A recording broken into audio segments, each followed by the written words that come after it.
Hello everybody and welcome back to LMM, and if you're enjoying what you're seeing on the channel at the moment, how about giving this video a like and maybe subscribing to the channel to help us grow, and perhaps even check out our Patreon. For Christmas, my friends over at StirlingKit sent me a present, and it is this. It is a steam engine from Retro. Now I'm quite excited about this because Retro have made a couple of engines that I've really liked, most notably the Flame Licker engine that I reviewed recently. So this actually gives me high hopes. So let's open up the box and have a look at what's inside. The first thing to note is the box looks like a premium product and it's actually very nicely done, and I do like the little touches of Merry Christmas. My favourite thing is on top though. While we have the Retro logo nice and shiny, we know that this isn't exclusive to StirlingKit, and the label is a bit, well, lacking to say the least. It takes what feels a premium box and just makes it feel a bit of a bodge with a stuck on label that's not even cut properly. However, let's open it up and see what we've got. Oh, instructions, right. So often these instructions are the highlight of the entire video because they're so poorly translated. So let's open it up and see just what these ones are. The first confusion though is that these aren't actually, they're not packaged in an order that makes any sense of how it should go together. However, having sorted through and tried to read things through, we do have this, which is amazingly entirely in English and not poor approximations. Everything is actually English with what it should be. Often the instructions are a good source of amusement, but these actually look genuinely good. The only thing I can find that doesn't have the right terminology is this, the adjusting handle, which I assume is a reverser.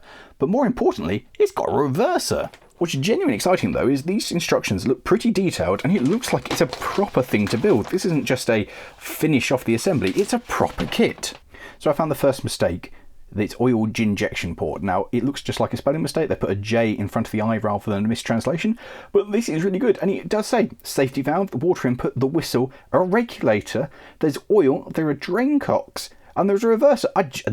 I am blown away. If this is actually as good as it looks on here, which are actually pretty decent, this could actually be a good product. Take the lid off and, oh wow. Oh, there's some actual real bits and bobs in here, particularly this actual valve gear. Oh, there's some proper machining in this. And then under here, oh, wow. Oh, that's a beautiful piece of machine. Oh, wow, this is really good. So let's have a look at the state of this boiler. It's always my big concern with these things is how the boiler is. And okay, well, so we have glass at one end so we can see what's going on in there. Safety valve here, a good sized whistle, and a regulator. This is night and day compared to some of the stuff we reviewed. This actually looks really good.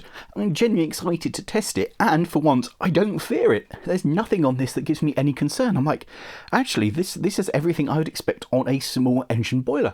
Tucked in around the edges we've got lots of gubbins. The only thing I haven't seen so far is the base, which I can only, I assume, and I was right. Oh, like Retro with the embossed sticker on there. First of all, it actually looks like a really good kit. The instructions look quite good, and there's so many components to actually bolt together. It's not just stick it on a base and call it done. There's an engine to build here. But more than that, I think when it's done, if it goes together well, this will actually be a really decent little steam engine. I'm genuinely looking forward to building this. One of the things I genuinely like are all the tools that I'm going to need are supplied in the kit. And look at all the baggies of bits. This is really well organised. This is really good. I tell you guys, the apprehension for this one is so massive because if it doesn't turn out to be really good, I'm going to be so gutted because the signs so far are so positive. I wish all the models that I've been sent from our friends across the sea were of this quality. There is nothing about this which is sketching me out. It's all just really, really good. And that's honestly slightly disappointing for the video because obviously you all like the sketchy ones. Whereas this looks good. The first step was pretty simple. Get the frame, 4 bolts, the cylinder block, and bolt the thing together. Okay, so the pacing of these instructions could be a little better. Stage 1, 4 bolts. Stage 2, bolt everything together onto the base plate. I always found it easier to get all the components I needed for the next step together before I started building. So this is going to go So that lines up like that. I need to put all of these spaces in next. Rather than trying to mount it all in one fell swoop, I figured it'd be easier to mount it with a couple of bolts to start off with to hold it in place. And with the thing somewhat secure to the base, I could put the rest of the spaces underneath the frame before adding the 2 supports which would hold the crank. Then it was just a matter of dropping in the bolts through the holes, and then I could turn the whole thing upside down to put the nuts on, which involved using the weird multi-spanner that had been included as part of the set. And again, I do really appreciate that everything I needed to build this was included as part of the kit. And then we can lay that down. So even at this stage, I am genuinely impressed with this. It's looking really good. Next up, we've got to install these bearings, and check them out. They're proper ball bearings. Flange stays on the outside, and that pushes in. Next we're installing this, and this appears to actually be working Stephenson's link. We have the 2 eccentrics here with the rocker shaft. We have actually what appears to be a piston valve with the 2 notches taken out of it, and the link here which goes to our reverser. This looks really good. Also, to recap, complex, pretty straightforward. 1 movement install. These are not spread out equally at all. So the instructions say this goes in and slides in just like that. I've said it before with this, and I'll say it again. If this turns out to be a letdown and not as good as I think it's going to be, I'm going to be so disappointed, because this is really fun. It's a really satisfying kit to build at this stage, and so far it's coming together really well and looks. I'm going to be proud of this when I've done it, I'll be honest. What I also like is many of the steps, the bits are all included in their own baggie. So these are all the bits I need for the next thing. Oh, and obviously that. Simply slide the reverser through the hole, connect up the link, do up the bolt so it works, and then tighten up the lock. The flywheel feels nicely made and has a good amount of weight to it. Installing it was one of the more tricky aspects of the build. Everything had to be aligned just perfectly for the shaft to slide through. Once it was in place though, all I had to do was install the little grub screws to hold the whole assembly together. Well, look at that. Isn't that just beautiful? What? So, predictably, we've hit our first snag. It was all going so well. I can't get the engine to turn over. It won't do a full revolution. It feels like the piston is actually hitting the end of the cylinder, and that's a bit of a problem. All may not be lost, however, because I think this is actually adjustment for the cylinder itself. So if we take this all the way out and spin the piston inside there, and bring this all the way, like that. Oh, look at that. Tighten up the gland slightly. So now, oh, that's brilliant. Oh, it feels really quality as well.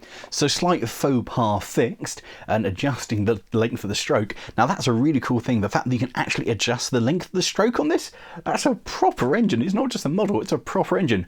And I assume it was just set wrong, but something to bear in mind if it doesn't turn over, you just need to tighten everything up. But I'm still now very happy, and it actually feels like I've done something, having to adjust the length of the stroke. That's proper cool. That's proper model engineering level as well. The last stage on the crank was to attach the pulley. As we put this on, I just want to say how pleasantly heavy it is. There's some real weight to that. With it correctly orientated so the grub screw would grip the flat of the shaft, I tightened it up. The next stage was to start getting ready for the electrics, and this begun with installing the lamp base on the corner of the board. Once again, we did that up with the Allen key and the multi-socket, and then dropped 2 bolts through the baseboard. This would hold the plastic wire joiner. Again, we did that up nice and tight, and then I could slide in the generator. This thing is genuinely quite impressive. It's all metal and it looks period. It's so much nicer than just a plastic little thing that's on some of the other engines. It feels premium. I like this. Installing the generator was pretty easy. Feed the wires through the hole, put the 4 bolts into the holes, and then flip the whole thing up, put the nuts on the other side, and use the Allen key and the multi-spanner to clamp the generator down. The electronic installation continued by mounting the switch. This involved feeding the wires through the hole, lifting the whole board up, and then sliding the washer and retaining nut onto the base of the switch to hold it in place. After that, we could start building the lamp itself by feeding the wires through the lamp post, pulling the lamp onto the top of it, feeding these through the base that we'd mounted previously, and then once again lifting the whole thing up and becoming qualified electricians by joining the wires of the same colour together using the plastic thingamajig. Having mastered the art of electricity, it was time to move into the construction industry and build the firebox. This was held up by the long hex pieces, with the front and rear of the box slotting in with the sides, and then the far side going on, holding everything in place. Screwing the hexes back in held that to the base, and then we did everything up nice and tight. And now it's time to install this. What I'm really impressed with, if you look in here, you can see the stay which runs the whole way to that. This boiler has actually got a stay fitted to it. This unscrews so you can replace the glass if the glass ever goes. So let's install this. Like that, and then it just fits through like so. With the boiler perched in its final resting place, I put the bands over the top, installed the 4 bolts, and then used the Allen key to ratchet everything down to ensure that the boiler wouldn't move when it was making steam. This may end up being the weakest part of the whole model, just having push-fit steam fittings. I just don't know if this steam pipe is going to take the pressure needed to run an engine. The final stage was to install the band that would drive the generator and then to build the burner. There are 2 jets that fit through this top plate here, and then these 2 will drop down into the fuel tank. They're a weird kind of gauze design, and I haven't seen it before. Okay, the burner's the only thing I don't really understand. I kind of get the idea, but that's the only thing that's a bit weird so far. And that goes in like that. Another one of StirlingKit's fine logos just stuck on here. How long that will last, I don't know. So that was a hugely enjoyable build, and it's turned out to be a lovely looking model. I love the fact we have an actual reverser here for forward and backwards and a lock there. I love the fact it's got cylinder drains here and here. I think that's really cool. A regulator up there. This is really nice. It feels well put together. There's some real weight to it and in the flywheel. I think this is really good. Now, this retails for about 300 quid at the moment. It's on sale, which means that it's actually comparable to a Wilesco, which is slightly more expensive for something that's similar. Doesn't have a reverser, but I think has the generator and the double-acting cylinder. This is potentially a tiny bit better because you have the reverser, so you can control it. Or at least theoretically, because I guess the thing to do now is to fire it up and see what happens. So, reading the instructions ready to go, I've noticed a couple of slight errors. Add pure water into the water inlet, observe the water level window. Do not fill up the water. Yeah, well, look, if we don't fill up the water, that's kind of a problem. And it's the same here with add alcohol to the alcohol lamp. Please do not fill it up to avoid spillages. Well, I've got to be completely honest. If we don't fill the burner up, there won't be any spillages at all. Obviously, what it means is do not overfill and do not fill right to the top. However, the slight slip there is one of the few mistakes that there are in this instructions. And frankly, if you don't know what you're doing and you've managed to put this together, that may be a little bit confusing for you. So let's get this ready to go. We'll unscrew the safety valve and take that out. As ever, we'll test it to make sure it works. Drop the funnel in. And then fill the boiler up with distilled water. I'm using this because it means that the boiler shouldn't scale up, which should prolong its life. Having the glass on the back made it really easy to judge my level. So I've got my gauge at just a little over 3/4, which I think is a good starting place. Take the funnel out. Replace the safety valve. Remove the lubricator top. Pour a little bit of model steam oil into there.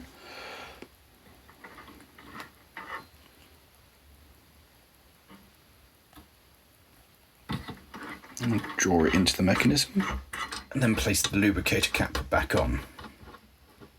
Although it doesn't mention it in the instructions, I'm just going to do this up. This is the gland for the piston rod, and I'm just going to make sure that's tight. That still feels good, but if not, I don't think it's going to be steam tight. Remove the burner, lift these 2 out, add a funnel, add some fuel, replace the burners. And then we can begin the ignition sequence.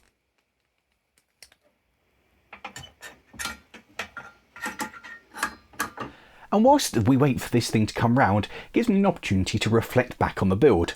It was glorious, and I absolutely loved putting this thing together. The instructions were fairly simple and easy to follow. I didn't make any mistakes because it was all pretty clear. Lots of the components are in their own individual baggies, so you're like, oh yeah, I just need this one to build the next step. It was great. I feel like I built an engine, although most of the important stuff was already done.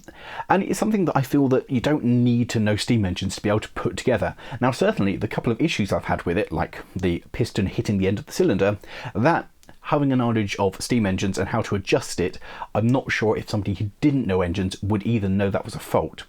So that's something to bear in mind. Apart from that, all went together, instructions are good. A couple of minor little things, like it doesn't mention the gland, so tightening that up before you use it. But apart from that, and some of it was very fiddly, as particularly when trying to film it, was quite hard to try and get the angles to put stuff together. But all in all, something that pretty much anybody could do who's built some kits before. It's like one stage up from a simple Meccano set. It's genuinely, it's great. It's gone together and it looks superb, and I'm really impressed with it. I suppose the big question now is, will it run? And on a positive note, the safety valve works. We'll do what it says. Open up the drain taps, drop it into forward gear, give it a blast of the whistle. Whoa, wow. Well, covered everything. Open the regulator. It's trying to start.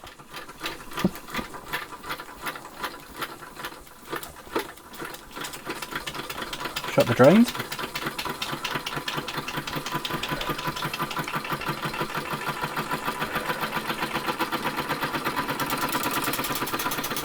I never. Oh, this is phenomenal.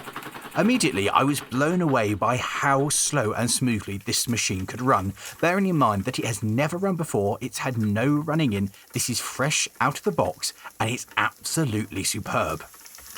Oh, that is phenomenally slow. Oh, this is brilliant. Obviously, I was itching to try the reverser and see if it actually worked, and it would reverse the direction of the engine. More excitingly, it would also allow you to notch up, which would mean that the valves would move less and the engine would use less steam. And for an engine like this, that means that it would tick over even more slowly.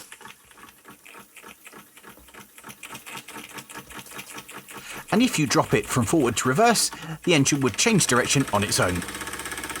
And here you can see the difference it makes just notching up. I haven't changed the steam supply, I've just changed the position of the reverser and thus how much the valves are moving.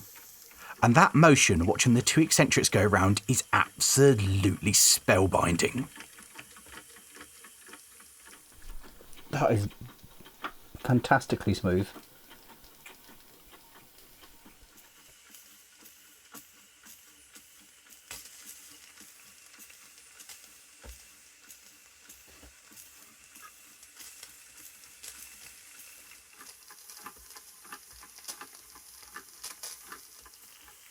As you can probably see, this piston is double acting, so it is both being pushed and being pulled, meaning it's got 2 power strokes per revolution. I got so excited I forgot about this. Oh, you feel the load at the engine as well. That's brilliant. The generator works perfectly. The engine doesn't need to be flat out to generate light, it looks very aesthetically pleasing, and it just does exactly what it said on the tin. I am so impressed with this. And now let's see what that whistle will do.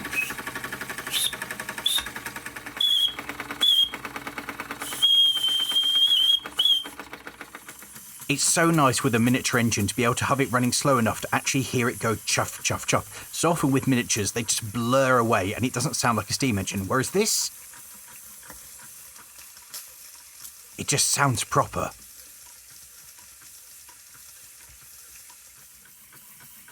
As I blow the whistle here, you can see an interesting phenomenon as the water starts to boil inside the boiler. That's because I'm using steam and lowering the boiler pressure. And as the pressure drops, the boiling point also drops, so the water in there starts to boil again. Right. The whistle is too big. Firstly, look how much water it's taken to just run the whistle. And secondly, it actually stops the engine from running. Although it did warn us about running out of water, it is a very easy thing to do. Because I have got only a tiny bit of water left in the boiler, and, well, the flames were still quite happily burning away on the burner. Things I have realised is this is the actual piece of steam pipe. That is spare, so I'm going to replace this bit for that bit. Well, I'll be honest, I had a good feeling about this one from the off, and it turns out that it was well founded, because this is absolutely brilliant. It is by far the best thing that I have been sent from any of the companies overseas. It is absolutely superb. Now, it's not to say that it's not without its faults. The regulator handle gets very hot, so you need gloves or something, or a rag because that is hard, and a little piece of plastic or something, some insulation on that would have been a really nice touch. And the whistle, it needs a chain or something. There's a little hole on the end of the lever where you could put a chain in there just so you're not next door to it as it erupts hot steam and water all over your hand. Also, the whistle, as hilariously oversized as it is, and it does make a very nice noise, it will empty the boiler of all steam very, very quickly. So you got to use it sparingly, and I suppose it would be nice to have a smaller one that you could just use. However, love the noise it makes. You can get different notes out of it, so that's very good. The downside as well is it's meant, and I believe by law, it's meant to be the burner cannot contain enough fuel to be able to boil the boiler dry. This one can quite happily do that. It does say don't fill the burner all the way up, and I think that's part of it. If you don't fill it all the way up, and you had it half or 3/4 of the way full, you'd probably be okay. As I have rimmed it each time, that's my own fault, but you shouldn't be able to do it. The burner should be a little bit smaller. On the other hand, it does have a very nice gauge frame on the front, so you can go, yeah, I'm running out of water, and get rid of the fire. So I don't think it's technically allowed, but I'll overlook it because it's got everything else. And actually, I would rate this exceedingly high. Not only do I think it is the best that I've been sent, it is easily going toe-to-toe with a Mamod or a Wilesco. In fact, it's better than a Mamod. It's on the same level as a Wilesco. And actually, as a Wilesco is about 320 quid for a similar model, this one's about £300, so this is slightly cheaper, but it is around the same price bracket as a proper Wilesco, and you're paying for that level of quality. The only thing I don't really like about it is the fact it's got that push piece of steam pipe on it. On the other hand, it hasn't come off and it seems to work, so I'm not going to take any points away from it there. I love the fact it's got a lubricator. I love the fact it's got cylinder cocks. I love the fact there's a proper reverser on there and you can actually notch it up. It is so much fun. In fact, it is without doubt the most fun I have ever had with an engine on this size. Absolutely, it's the best one I've got. Absolutely, it's brilliant. The only thing that comes close is my Wilesco traction engine. And that, similarly, it's got a double acting cylinder and you can just get that ticking over nice and gently by using the regulator. This, you can get it ticking over nice and gently by using both the reverser and the regulator. It's that extra stage. It's got the generator that works. It's brilliant. I wholeheartedly, 100%, without any doubt, if you've got 300 quid kicking around, this is an excellent investment. It's a really, really good little steam engine. It was fun to build. It runs brilliantly. Admittedly, it does run better in forward than reverse, but I'm not going to worry about that. I just assume it's set up forward, but it does run in reverse. It's brilliant. It's the first engine, apart from the flame licker, that I would actually go out and spend £300 of my own money to own one. It's really, really good. So it goes straight to the top of the top 5 engines that I've been sent from across the sea. It's better than the flame licker, it's better than the micro engine, and it's better than everything else. It's absolutely brilliant, and obviously it is night and day from the nightmare engine that I got sent, which scared me very much and has now done over 1 million views. This thing is just so much better. And so on that absolute bombshell of I managed to assemble a steam engine and it works perfectly, I'm going to say thank you all very much for watching. A huge thank you to StirlingKit for this wonderful Christmas present. It is absolutely fantastic. Guys, if you just stock steam engines of this quality, you are going to be doing very well because it's brilliant. I'm absolutely blown away by it. So thank you very much. Thank you for watching. Let me know in the comments below if you've enjoyed it. There is an affiliate link in the video description if you fancy going and buying one yourself. And honestly, I've got no reservations about you going and getting one of these. Go out, buy yourself one of them. They're really good fun. You won't regret it. It's a really good little steam engine. And with that, thank you all very much for watching. I'm actually going to just fire it up and run it again. It's that good. If you have enjoyed this, how about clicking somewhere over there for another one of the retro engines, the flame licker, which was also genuinely very good, or down there for an example of really how you don't make a miniature steam engine. I don't know, some full-size stuff over there. Thanks for watching, guys. See you next time. And again, massive great thank you to StirlingKit. Check them out in the video description.